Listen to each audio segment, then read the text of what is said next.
Olá, muito bom dia, tudo bem? Como é que está o seu domingo? No Fala Amazônia de hoje, você vai acompanhar sobre a produção de cerâmica como uma fonte de renda. Vamos mostrar também o trabalho que é desenvolvido com nitrogênio no agronegócio. Além de acompanhar também uma entrevista com o presidente da Federação de Agricultura e Pecuária do Acre, Dr. Assuero Veronese. Essas e outras informações você acompanha agora no Fala Amazônia.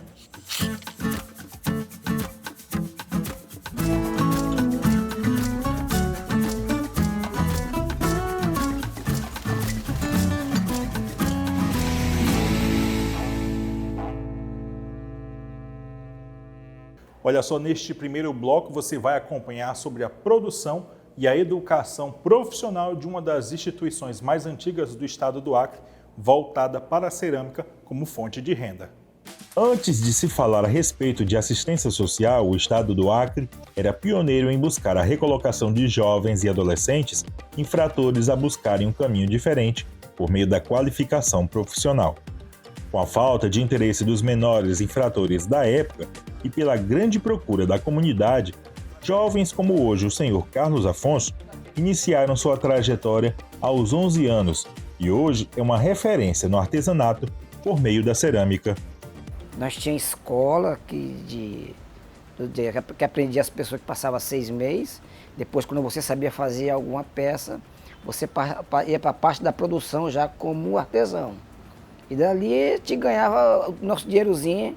No meu caso, quem pegava o meu dinheiro era minha mãe, né? Eu venho de família bem humilde mesmo. E assim eu continuei na Fumbesa. Tive um tempo afastado, acho que foi quando eu estava com 19 anos. E eu aprendi a soldar depois disso tudo. E eu vi que não estava legal, eu comecei a trabalhar com cerâmica também em Porto Velho. Fidei voltando para cá de novo. E continuei, estou até aqui hoje. Seu Carlos Afonso mantém uma parceria com o governo, onde o espaço da oficina pertence ao Estado e a responsabilidade do material é dos artesãos. Ele destaca que são 10 pessoas trabalhando no espaço e também tem transformado vidas. É essa média de gente, de pessoa, porque na realidade não dá para ficar todo mundo aqui, né? Porque a produção, o espaço é pequeno, mas a gente tem essa base de trabalhar a média de 10 pessoas com a gente. No nosso caso aqui hoje, nós trabalhamos com 2 pessoas que é dependente no caso, né? Então essa parte aí é uma área social também que te ajuda nesse caso. E eles trabalham com a gente aqui, eles passam o dia aqui, tomam café aqui, almoçam e se cora para casa. É isso aí e nós estamos conseguindo trabalhar. E olha que não está fácil a situação financeira no momento, né? Nós estamos conseguindo trabalhar, graças a Deus. Pagar a nossa madeira, o nosso barro, tudo isso nós estamos conseguindo, a tinta, lixa, todo tipo de material que a gente precisa usar. Nós estamos conseguindo pagar, né? Hoje, se o estado do Acre possui um artesanato forte, se deve ao pioneirismo dos artesãos da Fumbesa. Por meio do trabalho deles, que outros profissionais passaram a ter visibilidade e se organizarem para as feiras locais e até internacionais. Olha, nós divulgamos muito nosso material em feira mesmo, né? A gente também tem nosso Instagram, né? E aí, por exemplo, a Expo Acre, sempre a gente participa. Nós somos pioneiros na Expo Acre, né? Começamos desde quando ela começou mesmo, ela. E aí o boca a boca, o pessoal vem muito procurar nosso material aqui. Que um vem aqui, avisa pro outro, que lá tem variedade e tudo. Para você que está aí do outro lado assistindo e acha que é fácil só pegar o barro e fazer as peças, não tem nada de fácil nessa história não. Preste atenção nas dificuldades que é arrumar a matéria-prima para transformar nas obras de arte. Ó, o barro te pega lá no Barro Alto, no Colégio Agrícola, né, no caso. Essa época é uma época meio ruim de pegar, né, porque não entra quase carro lá, né, no caso. Diz que agora está entrando porque ajeitou um ramal lá, né, o prefeito deu uma ajeitada. Mas é assim, diz que dá para entrar agora, mas se chover, tu passa 6 meses sem pegar o barro. Então, no meu caso, eu faço estoque. Eu tenho uma partezinha no educador lá que eles arrumaram pra gente, a gente cercou e fica cuidando de lá e faz um estoque lá, no caso, né? E de lá, quando acaba, traz pra cá, a gente tem que passar cilindro, maromba, depois deixa o barro descansar um pouquinho, né? E depois que a gente vai e leva pro torno. Mas antigamente era tudo no braço. O cara passava o dia todo para amassar uma bola de barro, que hoje é complicado, cara. Os caras naquele tempo era tudo bombadinho, meu amigo. Isso aqui podia ser o tamanho que fosse o cabo, mas o braço dele é todo dividido. Né? Mas não era fácil não. Aí depois disso que a gente tem a produção, a média de 25 dias para secar o material, né? De 25 a 30, depende do tamanho da peça, para você depois lixar e levar para o forno. Que aí o processo de queima é 3 dias. Você forna num dia, né? Aí queima no outro e tira depois. Aí depois pintura e nós temos o material só queimado e ele pintado, que deixa a opção do cliente, né? Que muita gente gosta dele sem pintura, só queimada. Venha todo tipo de gente. Idoso, todo tipo de gente. Tem gente novinha que gosta de fazer pintura, ela vem mais com material só queimado. Fazer esses vasos pequenos que eu faço, eles liso, é porque ela gosta de desenhar. Esse material sai bastante também. Queremos lembrar a você que estamos conversando com um artesão profissional. Na sua oficina não existe somente a produção de vasos. Ele também produz louças e panelas usando o barro, mas somente por encomenda. Algumas coisas ele precisou suspender devido ao custo e à falta da mão de obra qualificada. A panela de barro, a gente trabalhava com ela. Como o material que eu pegava, por exemplo, a gente usa um areião que eu pegava em Porto Velho, esse areião. Então a mão de obra estava ficando muito difícil para a gente. E eu, quando eu fazia uma panela, eu entregava para o cliente ela prontinha. Eu dava ela curada, no caso, que é chamado o processo, né? Passava o óleo nela e queimava. E o gás também foi aumentando o valor do gás. E aquilo tinha um custo, eu passava mais ou menos 1 hora, 20 minutos para tu curar a média de 4 panelas, ou 5, ou até 3 às vezes. Tu gasta quase o mesmo tempo de gás e não compensa pra gente. Às vezes tu passa 2 dias para fazer um vaso grande daquele que eu faço ali maior, eu vendo ele de R$100. Uma panela que eu não conseguia vender de 100 conto, o cliente aqui era desconto. Então eu estava trabalhando, eu estava pagando para trabalhar, né? Tem muito material que a gente faz aí, né? Vasos grandes, no caso. Todo tipo de os pratos mesmo. Só que nós temos pratos para servir, né? Se a pessoa quiser. E tem uns pratos para colocar o vaso em cima, para não estar melando no local onde a pessoa vai aguar, né? Se você, assim como a nossa equipe, ficou encantado com os produtos que estamos mostrando para você, imagina para quem convive com esse empreendimento há quase 40 anos de uma parceria com o artesão.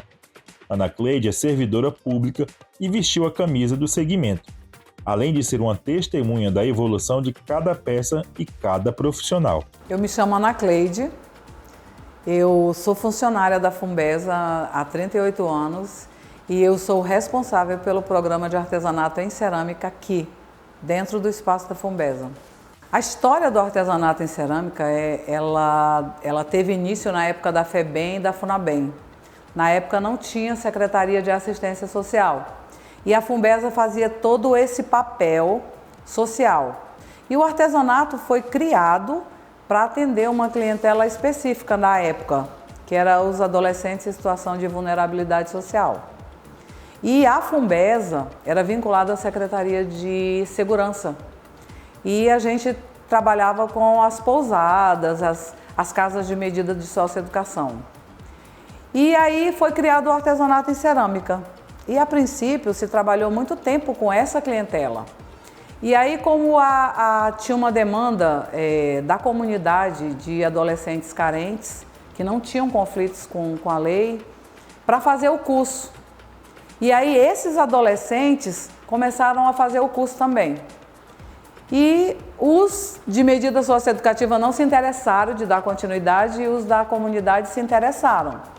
E aí, com o tempo, foi criada a Secretaria de Assistência, foi desmembrados os programas e projetos e essa parte de trabalho com os adolescentes em medida socioeducativa foi desmembrado da Secretaria para ir para a Secretaria de Segurança. E o artesanato tinham várias pessoas que sobreviviam daquele percentual, participavam das feiras e foi ficando. Na realidade, o artesanato em cerâmica da Fumbesa tem 37, acho que tem mais de 37 anos, que não trabalhamos mais com essa clientela. Os jovens que estão aí hoje são 7 famílias, né? São 10 artesãos e 8 fixos e o resto é rodízio, porque a gente não tem muito espaço. E aí, trabalho aqui é 100% de renda para eles, para essas 7 famílias, né? Eles sobrevivem, é autossustentável. E hoje eles participam de feiras, a gente tem a lojinha de artesanato, participa de feiras nacionais, estaduais e sobrevivem desse percentual. Hoje, infelizmente, não tem espaço para dar curso, mas é nossa vontade, é vontade deles, que no futuro eles possam qualificar pessoas dos municípios para retornar para o seu município e fabricar, né? Já foi feita parceria com as prefeituras de Cruzeiro do Sul, Brasileia, Sena Madureira e Feijó. Foi construído o galpão, eles foram lá, construíram o galpão, deram o curso, fizeram a primeira queima, mas infelizmente eu acho que só Brasileia e Sena Madureira está trabalhando com esse tipo de artesanato. O artesanato da Fumbesa tem uma história aqui na área da estação, né? Quando foi criada a estação experimental, já tinha um artesanato da Fumbesa. Então esse artesanato em cerâmica tem toda essa história dessa área aqui. Para você que tem mais de 30 anos, certamente vai lembrar que a Fumbesa se destacava com outras formações que também ficaram na memória do rio-branquense. Aí tem a Fumbesa deu vários cursos em outras áreas, de corte e costura, de panificação, que era ali no Conjunto Esperança. Acho que todo mundo que tem mais de 30 anos conhece aquela panificadora que tinha um pão maravilhoso, que também servia para pegar os jovens e dar curso de panificação. Muitas pessoas que trabalham em panificadoras até hoje fizeram o curso na panificadora da Fumbesa. Muitos cabeleireiros fizeram o curso aqui. Gente, muitas mulheres, chefe de família, né, que fizeram o curso de cabeleireiro, de corte e costura, sobrevivem até hoje desses cursos que fizeram aqui na Fumbesa. Ana se envolveu tanto com o artesanato que já tem como planos futuros para a aposentadoria investir na área e somar forças aos artesãos, e que também deixa a sua contribuição com a loja. Tenho 38 anos de Fumbesa e o artesanato em cerâmica assim, é a menina dos meus olhos. Eu fiz até um curso de esmaltação em cerâmica fora da Fumbesa, porque eu tinha uma ideia de quando eu me aposentar, a gente possa desenvolver uma cerâmica mais diversificada, para eles competirem em outros locais. O Acre é muito bem visto aí, nessa área de artesanato. Aqui tem uma diversidade muito, muito maravilhosa de artesanato.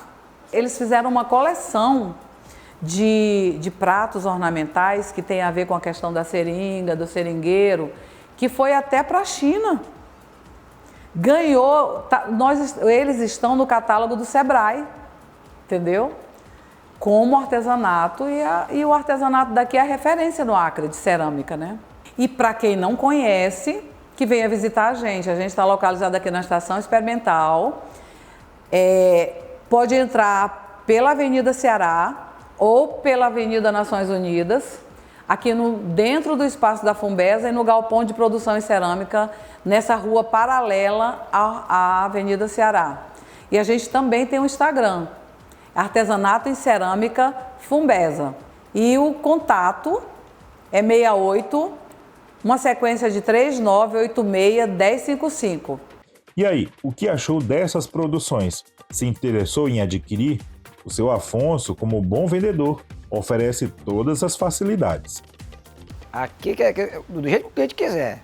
Cartão, no Pix, e aí vai. Dinheiro, que é a parte melhor, né?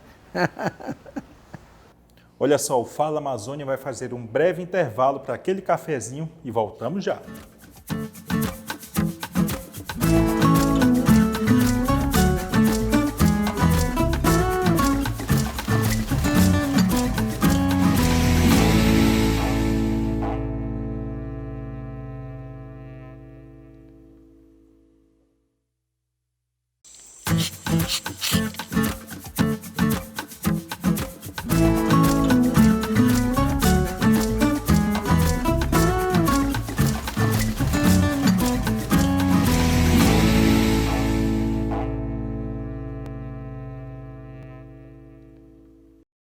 Estamos de volta com o Fala Amazônia. Lembrando que você pode sugerir suas sugestões de pauta através das nossas redes sociais do Fala Amazônia e também da TV Norte Acre.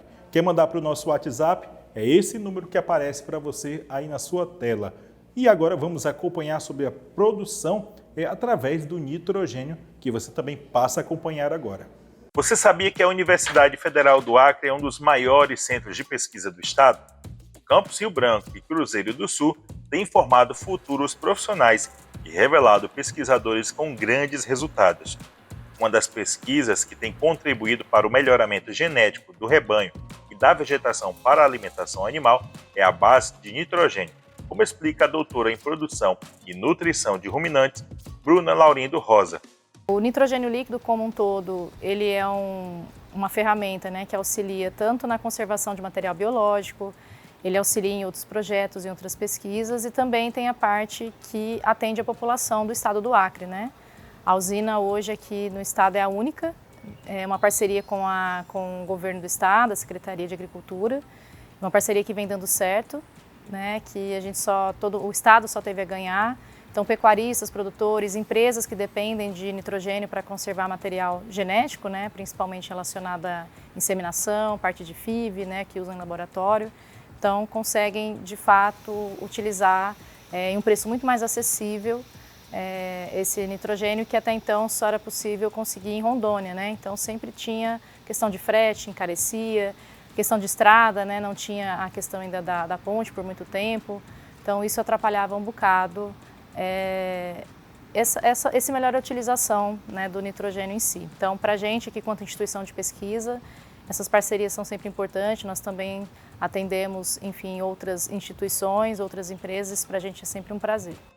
A parceria entre a Universidade Federal e o governo do Acre possibilita uma redução de custos e facilitaram o fornecimento com a usina na capital. Meu nome é Rosano. Eu sou técnico, biólogo da Secretaria de Agricultura do Estado do Acre. Aqui atrás nós temos a usina de produção de nitrogênio líquido. Ela fica situada dentro da universidade, que é uma parceira da Secretaria. E nós trabalhamos do seguinte modo. A usina capta nitrogênio atmosférico. Esse nitrogênio é injetado no criogênico, né, após ser filtrado. E por compressão e menor temperatura, o que era antes gás passa a ser liquefeito. Então, depois, esse nitrogênio já liquefeito fica no tanque, que é o reservatório, e depois disso pode ser comercializado, né, fornecido para os produtores, que podem adquirir esse nitrogênio aqui na universidade, aqui no Hospital Veterinário, por R$12 o litro, né, e a nossa clientela mais variada, né? Nós temos pesquisadores, né, que conseguem, geralmente, esse nitrogênio é fornecido sem custo, né, gratuitamente, e para produtores, dependendo da necessidade. Com a economia de custos para trazer nitrogênio, com a usina funcionando no estado, os recursos arrecadados possibilitam o custeio de novas pesquisas que voltam como benefício aos produtores que estão investindo em profissionais, como reforça a doutora Bruna. Um outro ponto bem legal também que a usina proporcionou aqui para nós quanto instituição é organizar a infraestrutura, né, do setor aqui da unidade demonstrativa de leite na instituição. Né, então, também com esse dinheiro, né, que a usina gera, né, ele está sendo revertido aqui dentro da instituição. A gente está conseguindo organizar os piquetes rotacionados, nós vamos fazer a irrigação desses piquetes, né? A ideia é a gente ter que produzir uma quantidade de leite, né, diária, enfim, quem sabe até no futuro produzir um queijo próprio aqui da instituição, né? Com certeza algo tudo dentro dos conformes, dentro da lei. E para a gente é sempre uma alegria, né? Os cursos tanto de medicina veterinária quanto de engenharia agronômica podem usufruir, né, desse espaço aqui destinado à área de produção animal. Que também, e as vacas inclusive já foram, né, ou se utilizam do nitrogênio porque o sêmen que elas foram inseminadas também foram armazenados graças à usina aqui do lado. Então isso para a gente é uma alegria muito grande. E a gente espera que daqui a uns anos essa unidade esteja cada vez mais consolidada, né, e que a gente possa oferecer cursos, né, para pequenos produtores na forma de extensão, de fato, né, totalmente gratuito, para que eles possam melhorar cada vez mais a sua produção na sua pequena propriedade, na sua colônia. A conservação de material de pesquisa se tornou mais fácil de ser realizada com o equipamento no estado. Desde sementes, essa parte vegetal, parte humana, laboratórios voltados para a genética humana, para a genética vegetal, também se utilizam de nitrogênio para a conservação desse material, né, e até para transporte, né, principalmente quando a gente vai transportar também, às vezes é muito complicado, você não tem como ter um freezer, né, muitas vezes de menos 80, que é um equipamento de fato usado para esse tipo de conservação de material, mas o nitrogênio ele permite esse deslocamento, né? E por que é tão importante ter uma usina aqui? Porque o nitrogênio, conforme você vai abrindo, né, esses equipamentos, enfim, essas caixas, esses botijões que normalmente são utilizados, né, que é o que a gente mais recebe aqui, ele evapora, né? Então, com o tempo ele diminui a sua quantidade, então você precisa estar sempre repondo, né? Então, tendo dentro de casa, né, literalmente aqui dentro do estado, facilita muito essa prática para muitos pesquisadores, produtores, empresas que se utilizam, né, sempre estão trafegando aí pelos interiores, então facilitou bastante a usina aqui. O governo do estado classifica como uma das maiores contribuições para o agronegócio, uma antiga reivindicação que foi atendida. A instalação dessa usina de nitrogênio pelo governo do estado veio atender uma solicitação antiga do setor que queriam essa usina e ela veio, desse modo, fortalecer a pecuária. Afirmo em dizer que essa foi a maior contribuição que o governo do estado deu para o melhoramento genético animal na nossa região.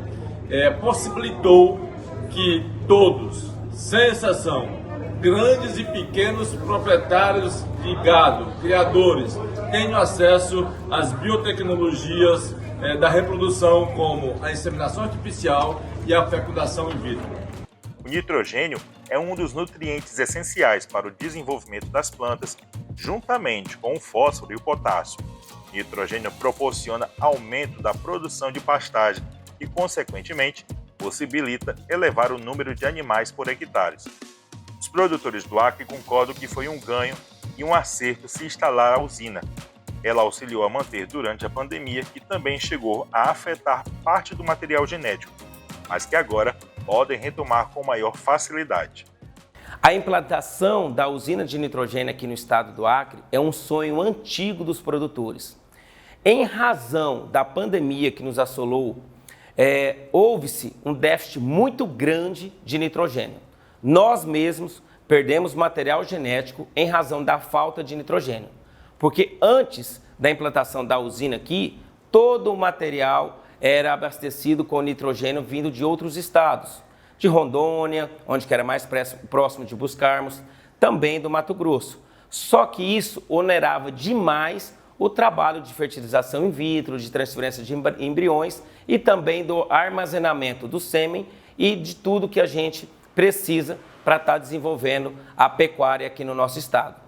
Com a implantação, houve-se uma facilidade enorme, além de baratear os custos de produção, porque haja vista que nós temos aqui no nosso estado, aqui dentro da UFAC, o nitrogênio necessário para toda a produção. Em razão da pandemia que nós passamos, nós tivemos um problema muito grande com o déficit de nitrogênio, porque todas as máquinas foram voltadas para a produção de oxigênio. Inclusive nós perdemos material genético, nós perdemos sêmens, embriões, em razão da falta de nitrogênio aqui no estado. Com a implantação da usina aqui no nosso estado, facilitou sobremaneira a obtenção do material para que nós possamos conservar os embriões e também o nosso sêmen. Graças ao governo, graças a Deus também, foi implantado e agora nós, produtores, estamos sendo muito beneficiados com isso daí. Antes, para nós conseguirmos um botijão de nitrogênio, você tinha que fazer encomenda que poderia vir de Rondônia ou do estado de Mato Grosso. Isso demorava no mínimo uma semana. Agora não. Nós necessitamos do nitrogênio, vamos até a fábrica, vamos até a usina e já conseguimos na hora o nitrogênio para abastecer os botijões. Isso daí facilita muito, além de preservar a genética que está armazenada no botijão. não somente para bovinos, mas também para equinos, caprinos e suínos, enfim, todos que utilizam deste meio de produção de fertilização in vitro ou transferência de embriões, vai usar o nitrogênio. Na hora de adquirir um produto derivado de origem animal, lembre-se que houve pesquisas que continuam atuando para sempre estarem melhorando o alimento na sua mesa. Olha só, o Fala Amazônia vai fazer um breve intervalo novamente e no próximo bloco teremos a entrevista com o Dr. Assuero Veronês, presidente da Federação de Agricultura e Pecuária do Estado do Acre. É um instante só.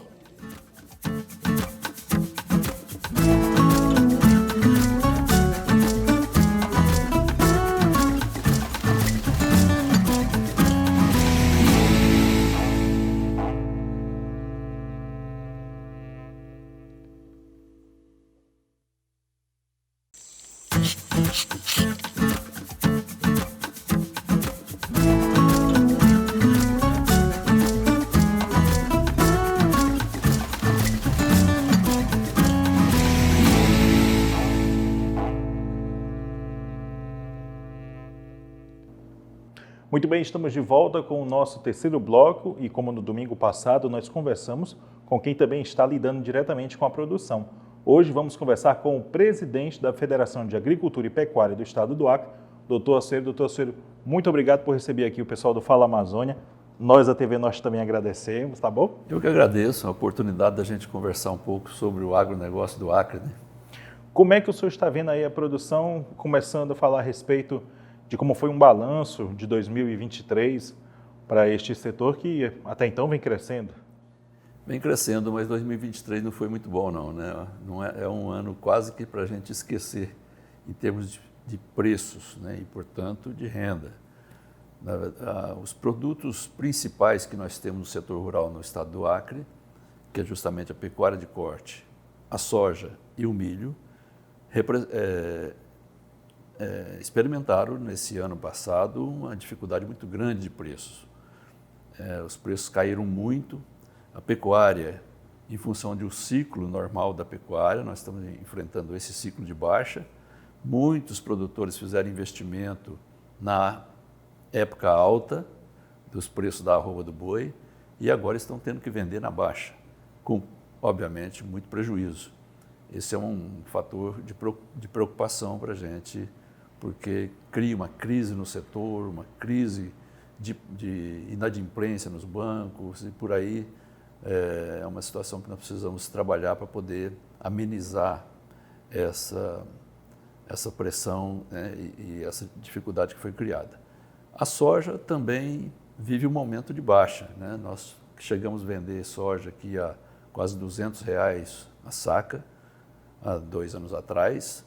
O ano passado já caiu bastante, mas ainda ficamos aí no começo da safra a 170, por aí, e depois foi caindo, 150 e foi baixando.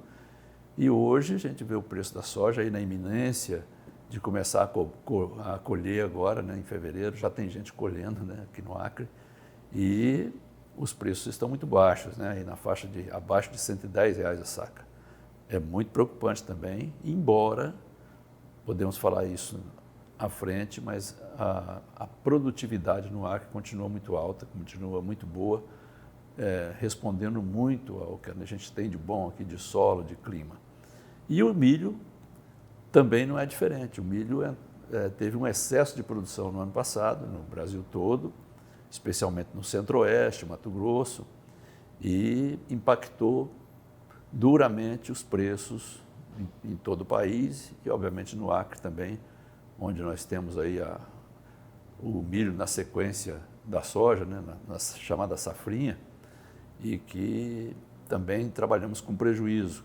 Os custos de produção foram muito altos, tivemos o problema que vem vindo lá da guerra da Ucrânia com a Rússia, impactou lá os preços dos fertilizantes, e isso tudo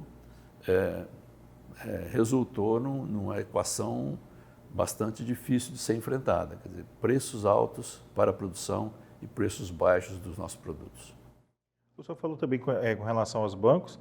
Ano passado também aconteceu uma reunião onde parlamentares tentaram reunir para tentar uma solução para os pequenos produtores e os grandes, né, com relação a estes problemas que tivemos, a questão também de mudança climática que deve ter interferido? Andou alguma coisa?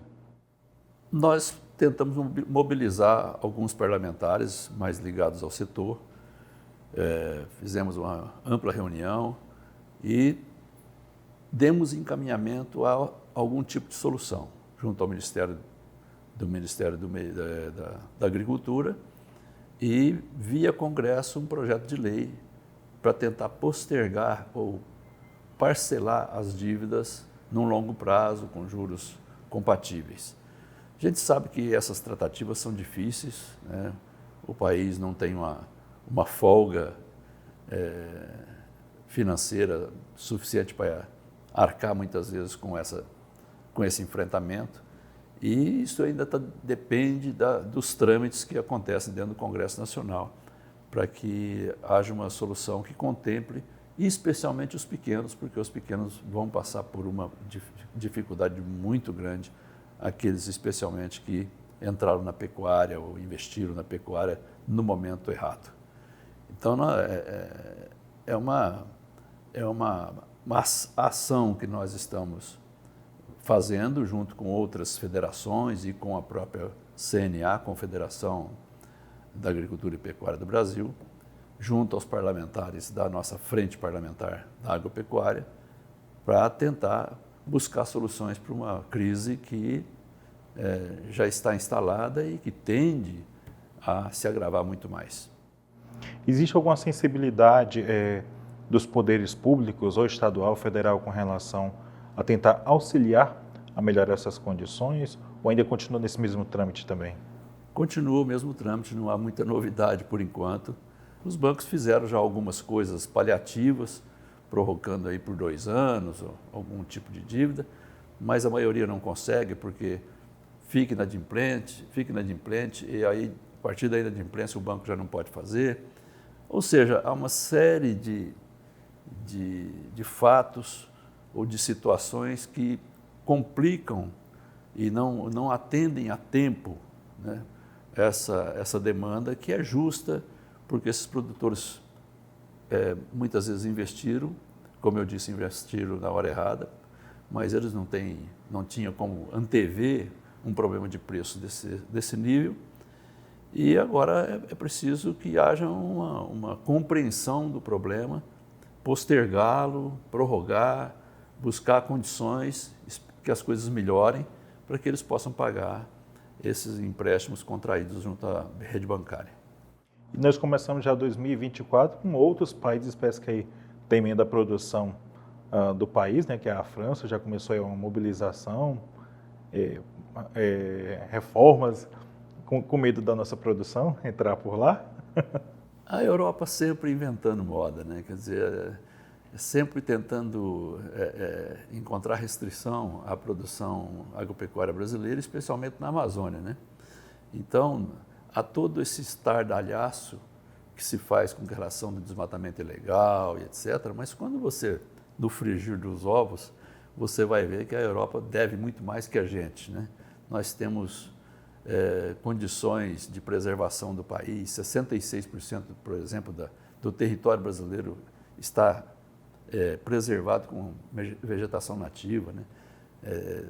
30% da área preservada do Brasil é dentro das propriedades rurais, então a contribuição que os produtores rurais fazem para a preservação ambiental é muito grande. Mas a Europa, sempre com a intenção de barrar um pouco a força competitiva que o Brasil tem, né, e tentar proteger um pouco a agricultura dela, que é deficiente hoje, que só vive com subsídios, etc., acabam fazendo esse tipo de coisa. Nós estamos assistindo agora, com pouca publicação pela mídia brasileira, do que está acontecendo no território europeu, de reações dos produtores, ocupando cidades com tratores, etc., porque estão na iminência também de ter muita dificuldade, porque estão se tentando, de um lado, reduzir emissões, os gases do efeito estufa, toda essa problemática de mudanças climáticas, e para isso precisam melhorar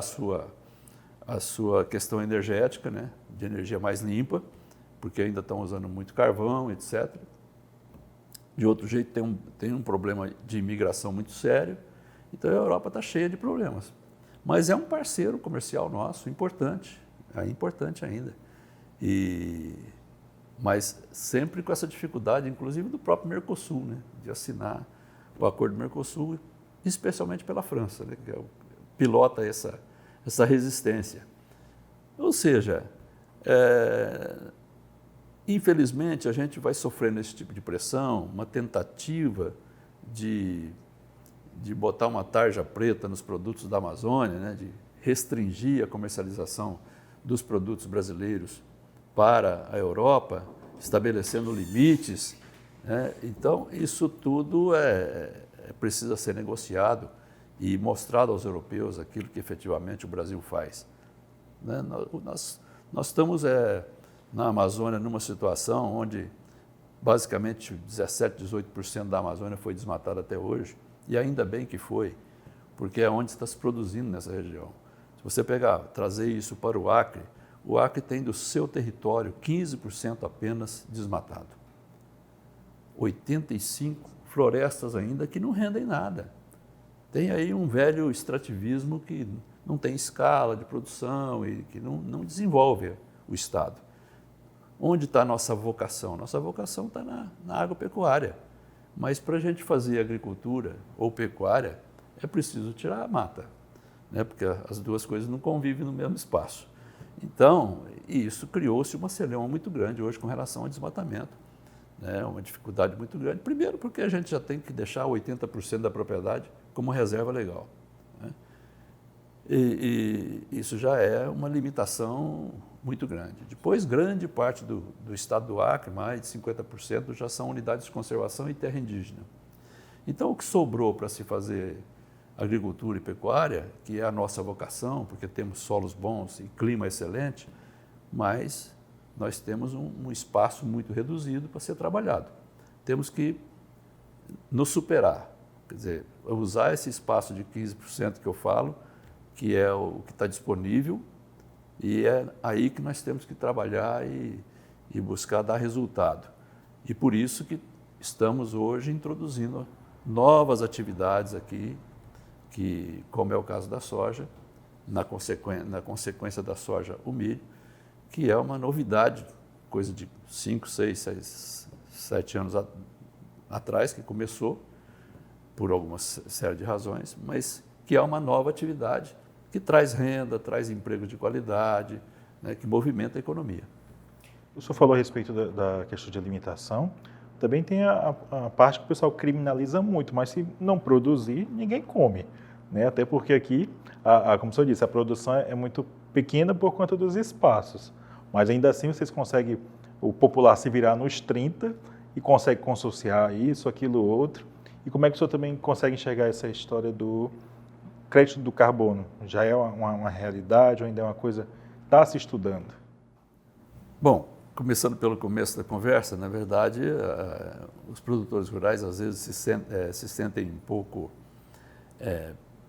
compreendidos na sua atividade econômica, na sua atividade profissional, porque muitas vezes não há o reconhecimento da importância da produção de alimentos, né? E muitas vezes até criticam, por exemplo, a produção de soja, né, que é o maior produto da produção do agro brasileiro, né, com uma exportação fantástica e que gerou, onde se produz soja, gera qualidade de vida muito melhor, PIB do local muito melhor, né, o IDH muito melhor. Então, a soja já é agora, depois que foi viabilizada a saída via a hidrovia do Madeira, propiciou que a gente exportasse soja. Antes era impossível, porque nós tínhamos que mandar a soja para Paranaguá ou para Santos. Hoje não, nós tiramos aqui em Porto Velho. As grandes multinacionais, as chamadas tradings, compram o produto aqui em Porto Velho. Isso viabilizou de tal forma que a soja hoje é o maior produto de exportação do Acre, né? E com uma expressão grande dentro daquela pequena exportação que o Acre tem, né, de volume, mas que a soja já está longe do segundo. Então, ela realmente encontrou condições muito favoráveis aqui. Nós não tivemos aqui a questão do El Niño, essa questão de mudanças climáticas, não. Aqui nós continua chovendo e fazendo sol e produzindo muito bem, né? Escapamos dessa crise que se avizinha aí no centro-oeste brasileiro em função da seca que ocorreu. Porque juntar baixa produção com preço baixo é um desastre, né? Quer dizer, é o desastre perfeito. Nós, pelo menos, estamos enfrentando o preço baixo, mas a produtividade está boa. O mercado de carbono, tem bastante gente já interessada nesse assunto. Eu acho que está evoluindo as tratativas com relação a isso, porque nós temos dois mecanismos, né? Tem um mecanismo voluntário, que é que eu vendo o carbono da minha floresta para uma entidade ou para uma empresa, né? Então é um negócio que eu vendo por tanto, ele compra por tanto e por aí vai. E tem o mercado regulado do carbono, que isso depende de uma lei que está para ser aprovada ainda, foi aprovada recentemente no Senado, está para ser aprovada ainda, promulgada, que vai estabelecer outros critérios para as áreas já abertas, as áreas de agricultura, etc. Bom, o mercado de carbono ainda é incipiente. Eu não gosto muito dessa história, porque eu acho que remunera, de alguma forma, um pouco mais, um pouco menos, mas vai remunerar o proprietário. Mas remunera o proprietário sobre a área de floresta que ele tem. E isso significa que ele está sendo remunerado para não fazer nada. Então, ele não gera nenhum emprego, não gera nenhuma riqueza. E não vejo isso como interessante para o Estado, para a sociedade de um modo geral, para ter renda, para gerar emprego, para dar emprego para essa moçada que vem vindo aí, saindo das faculdades e que hoje não encontram onde trabalhar. Fica todo mundo atrás de buscar uma boquinha no poder público. Todo mundo quer fazer concurso. Tudo bem, é o que está restando de opção para essa moçada. Ou então vai embora, né? Muita gente também saindo do estado do Acre. Então, eu acho grave essa situação, que é preciso a gente atacar esse problema do emprego. Mas para atacar o problema do emprego, eu preciso ter uma economia forte. Para ter uma economia forte, eu preciso produzir. Então, tem que ter todo o incentivo para que aumente a produtividade no Acre. Nós estamos a produção no Acre, nós estamos apenas com 12 mil hectares de soja, por exemplo. As pessoas não gostam, às vezes, que a gente compara, mas Rondônia está plantando 600 mil hectares de soja. Roraima, 150 mil hectares. Nós estamos com 12. Vai crescer? Vai, mas não vai crescer muito, porque temos dificuldades de infraestrutura, né, a questão, a situação fundiária do Estado também. Nós não temos grandes áreas para produzir grandes áreas de soja, não temos isso, né? E precisamos de resolver os gargalos que existem, especialmente naquilo que tange ao interesse ou à responsabilidade do governo estadual. Por exemplo, ramais, pontes, etc. Porque uma carreta ou uma colheitadeira não entra no ramal se não tiver um bom ramal, não passa numa ponte de madeira. Tem que ter uma coisa mais organizada para poder expandir essa potencialidade da soja, do milho, etc. O milho, a soja, nós podemos chegar já, dar algum tempo, a ter uma esmagadora, tirando o óleo, tirando a torta de soja, quer dizer, aquele material que depois de tirar do óleo, aquilo serve para ração animal, é riquíssimo. A Europa compra muito. Então, nós precisamos produzir mais, por exemplo, o milho, que é o principal componente de rações. Isso propicia a produção de carnes, carne de frango, carne suína, que, aliás, o potencial de suínos nosso cresceu muito. Hoje nós somos os grandes exportadores já para o Peru, que comprava dos Estados Unidos e hoje está comprando do Peru a carne suína. Então aumentou 260% de um ano para outro a exportação de suínos no Acre. Então, é um potencial, porque nós temos uma demanda por esse tipo de carne nesses países aqui andinos, né, vizinhos. Então, isso é uma potencialidade. Para isso, nós precisamos ampliar a produção. Precisamos ter mais suínos, precisamos ter mais gente trabalhando nisso. E o milho que já produzimos hoje, o Acre é grande importador de milho de Mato Grosso. Hoje nós já somos autossuficientes em milho. E em função especialmente da soja, porque onde se planta a soja, quando você colhe a soja, você planta o milho. Na mesma área. Então é um aproveitamento fantástico do espaço agrícola do Estado. Doutor Açoeiro, o senhor quer fazer as suas considerações finais aí para a gente encerrar esse primeiro bate-papo, que a gente vai voltar ainda aqui. Já acabou? Olha, eu agradeço, Vitor, agradeço toda a equipe aí da TV Norte por esse espaço. Eu acho que é um espaço especial, muito bom, a partir desse trabalho que vocês estão fazendo. Levar a informação, levar a posição do setor agropecuário para a comunidade urbana, para as pessoas conhecerem um pouco do que a gente faz, do que os produtores rurais fazem, da importância de produzir aqui no Estado, né, gerar riqueza aqui no Estado, gerar emprego aqui no Estado. Então, as pessoas têm que entender um pouco disso, dessa importância, para que a gente tenha um pouco mais apoio às ações que são muitas vezes difíceis de acontecer para os produtores rurais. Acho que aos poucos a gente vai superando, né, vai mostrando a nossa capacidade produtiva, a nossa potencialidade de vocação para a agricultura que nós temos. Isso com certeza vai melhorar essa performance toda do agro acreano. Obrigado, doutor Açoeiro. Lembrando que o Fala Amazônia, ele nasceu, praticamente teve o seu lançamento aqui na federação, onde nós tivemos o apoio do doutor Açoeiro, e vamos seguindo aqui. Esse foi o primeiro contato que a gente já teve esse ano, para começar também falando a respeito da produção. Logicamente, teremos aí o restante do ano todinho, para enriquecer ainda mais com o seu conhecimento, com as suas práticas, até porque aqui eu acho que eu tenho que me declarar que eu sou um fã da sua pessoa, pelo seu trabalho, sua garra, né? E muito obrigado. Eu agradeço, Vitor. Um abraço, sucesso para vocês. Para você que está aí acompanhando, nós agradecemos a você, sua participação conosco até aqui. Lembrando que temos reprise quarta-feira às 10h30 da manhã, tá bom? Então, nos vemos no próximo domingo e até lá.